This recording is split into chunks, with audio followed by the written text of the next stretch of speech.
Today, we're diving deep into something that affects us all, our daily expenses. You might think you know where your money goes, but prepare to be shocked. Let's break it down.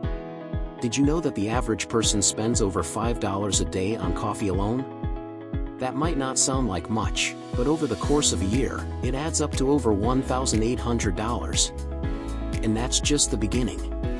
What about those daily lunch outings? A seemingly innocent $10 meal can turn into over $2,500 a year. That's enough to take a luxurious vacation or start investing in your future. But it's not just the small purchases that drain our wallets. Take a look at your grocery bill.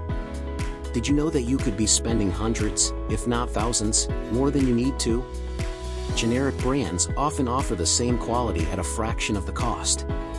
By making a simple switch, you could save hundreds of dollars each year without sacrificing quality.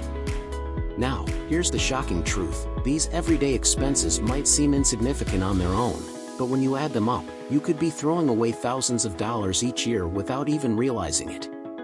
But fear not. Knowledge is power, and now that you're aware of where your money is going, you have the power to make changes. Whether it's cutting back on daily indulgences or finding smarter ways to shop, small adjustments can lead to significant savings over time. That's all for today's eye-opening episode.